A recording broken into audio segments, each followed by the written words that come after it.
right, so give me a different groove, that same tempo.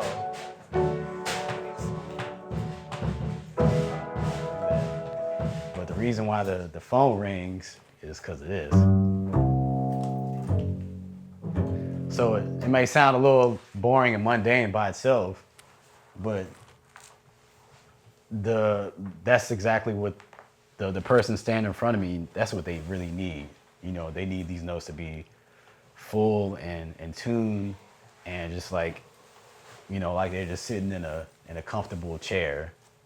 All right, so I needed to become like that comfortable chair. I wanted my playing, my notes to feel like, you know, your favorite couch or your favorite chair at the crib, you know, that you can just sit in all day.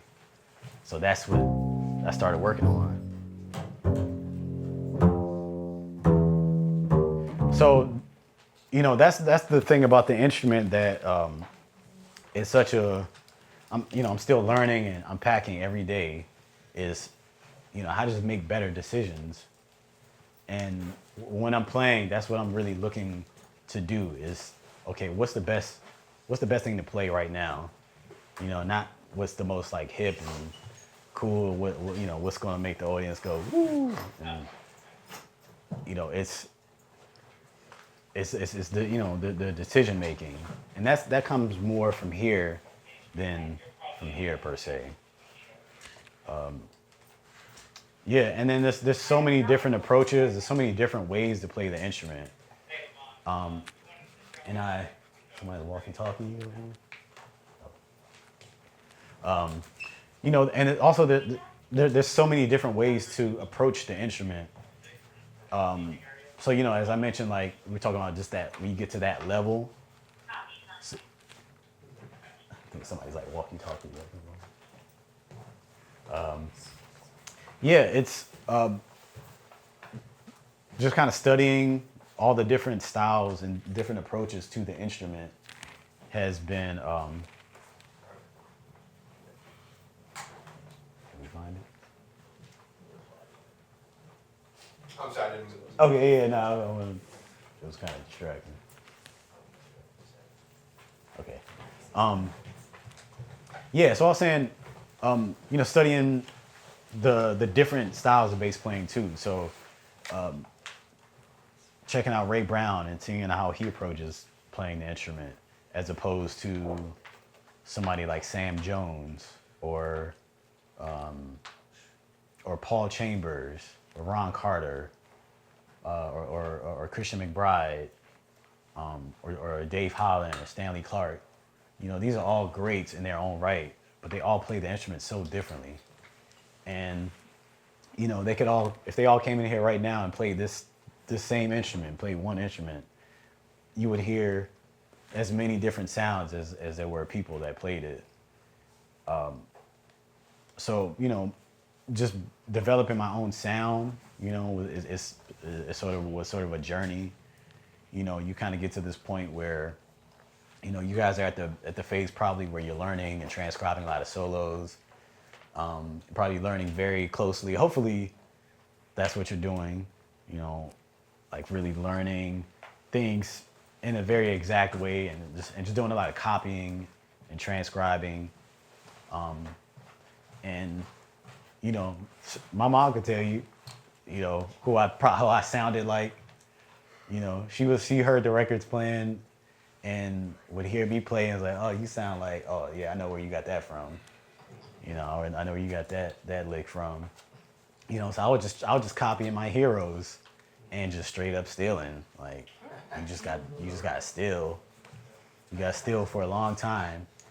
But eventually, you know, your sound will come out of that. You know, we're all a product of our environment and a product of like what we're influenced by. So, you know, my studying all these different styles and kind of mixing everything together, but interpreting that through my own sound. You know, the coolest thing about playing the music and playing these instruments is they were all unique, and you're never going to sound exactly like somebody else, no matter how many Charlie Parker solos you transcribe. nobody's going to sound exactly like Charlie Parker except him. You know, a lot of people have come close, but you always going to sound like you. So don't ever trip about, I'm learning all this stuff and they're telling me to play exactly like the record. How am I supposed to? But they're also telling me to find my own sound. It seems like two contradictory ideas. But this is just all on the road. These are steps that you're taking to your own sound. You know, it's not going to just appear out of thin air. So, just, doing a lot of study and listening to how a lot of different greats approach this instrument and checking out bass players outside of the genre who don't, I studied a lot of like Jaco Pastorius, and I would learn some of that stuff on the upright, that how he was playing a fretless bass. I'm like, okay, well, this is technically a fretless instrument too. So I wonder what it would sound like if I learned some Jaco on the upright.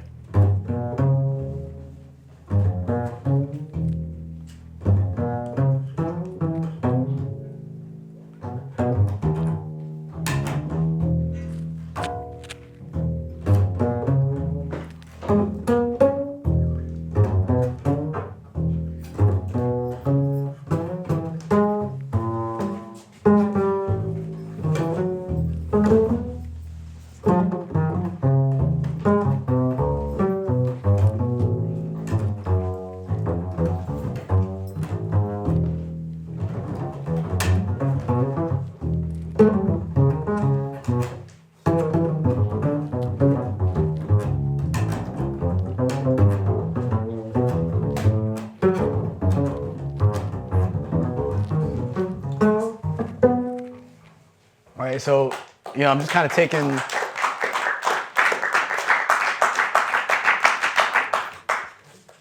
so sometimes you can just think outside the box, take something out of context and, like I would learn Charlie Parker solos on the upright.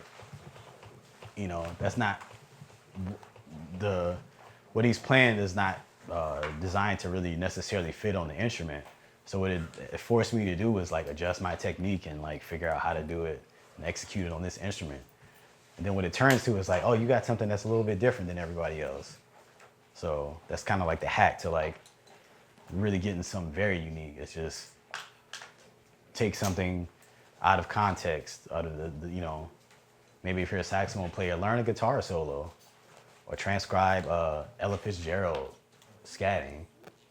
It's just going to give you a whole different perspective of like your own instrument. More questions? I just have a comment, Ben. When you talk about fretless bass, could you explain to the students what the difference is? Oh yeah, so you guys a guitar. So this instrument is is in the violin family. Right, it's shaped like a violin. This is the bass violin. And instruments in the violin family are not fretted, typically.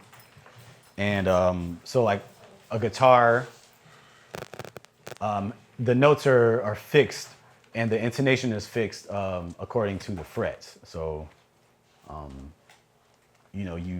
you're playing a guitar or a bass guitar, your fingering, you just finger right behind the fret. So what it does is it makes the notes more exact. So if you want to bend or slide, you have to sort of do that around, like over the fret, or maybe bend the string. Whereas this instrument, there's nothing sort of impeding. There's nothing on the fingerboard, so you can, it just slides and. So what makes the instrument challenging is that since there's no frets, you gotta have to know where the notes are, and it takes a lot more muscle memory to play in tune. So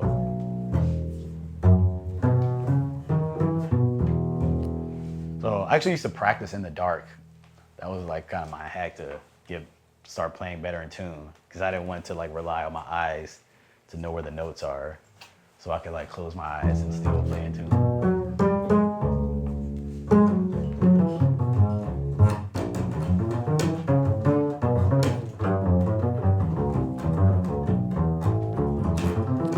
granted, this is not my instrument. I just picked this up. Y'all saw me. So I'm literally adjusting as I'm playing right now. Right? But muscle memory. Any other questions? I'll make a comment again, because it's always a teachable moment. Something you said earlier, and it kind of took me back to when I was studying oboe many years ago, about long tones and tone quality. And I was always told your tone is really your cash register, your bottom line, and also it is the beauty of your instrument. So when I really connected with you when you talked about long tones and things like that. So would you agree that's one of the things that warm-ups, different things like that, are important for students on any instrument? Yeah, absolutely. I think tone is that's the first thing people hear when they hear you play. A lot of my heroes, I know who they are. One note. Miles Davis plays one note. That's all you need to hear. It's Miles.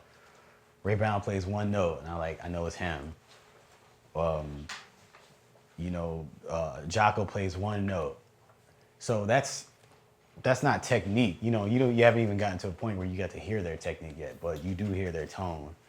I think, always bring back the very fundamental things about music, and it always comes back to two elements for me. And those two elements represent the first two instruments. So what would you say are the first two instruments? What's the first one? Piano. Before that. Drum. Okay, I'm gonna call that the second one. What's the first? Voice. The voice. The voice is the first instrument that we are all born with. Before there was a piano, people were singing. So, when you play a chord on the piano, we talk about harmony. Harmony was created before there were instruments that could play multiple notes at a time. They were created by people singing together and singing different notes. So the voice is the first instrument. And I think all instruments are emulating, in some sense, either the voice and or the drums. So, when you hear, somebody like Freddie Hubbard, he plays almost like a drummer. The rhythm, or Joe Henderson, their rhythm is just as hip as the lines and the melodic information that is coming out of their instrument. So, and tone is it's that thing that people identify you with. Even your speaking voice. It's like if your best friend called you on the phone and you didn't know it was them, how would you know it's them? By the tone of their voice. That's how people know who. That's how you know when your mom or your brother's calling you. You hear the tone of their voice. Like, I know who that is by their tone. So, why not really invest in that? That's going to be what separates you from everybody who's ever played your instrument, because nobody's going to have the exact same tone as you. And I feel like that's what really attracts people to your playing. And this goes for drummers too. Where are the drummers here? Okay, so this absolutely applies to y'all. I can tell you all of my favorite drummers that I played with. People like Antonio Sanchez, Justin Brown, Chris Dave. When I stand next to them and play, they're all playing the same thing. Like I said, if all those different bass players played this instrument, they would all sound the same.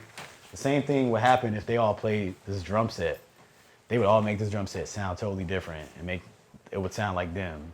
Brian Blade, Jeff Tane Watts. They they have developed a sound and a touch on their instrument. And personally, that's the first thing I listen for with the drummer is like the sound that they're getting out of their instrument. Like what kind of tone are they getting when they hit the drums?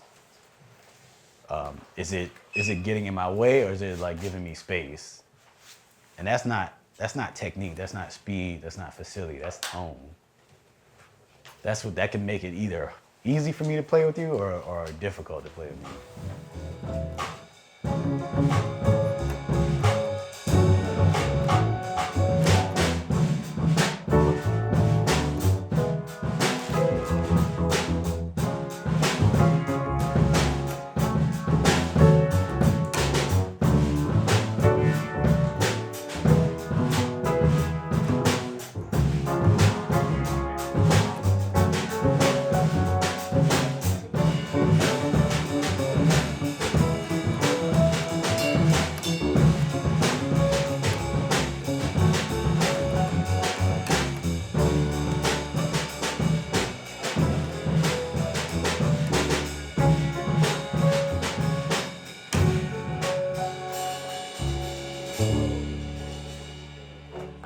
All right, good. Cool, thank you.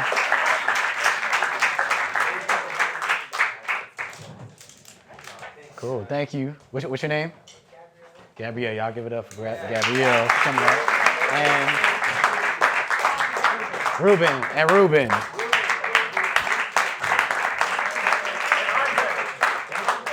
And what's my? Andre on drums.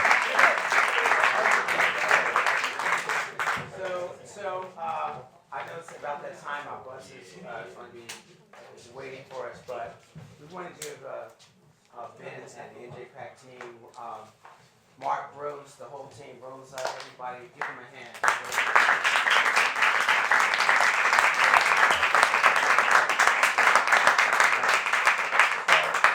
So it's always a learning experience when I come to NJ Pack and students. I'm very proud of you because you're a great audience. Give yourself a hand.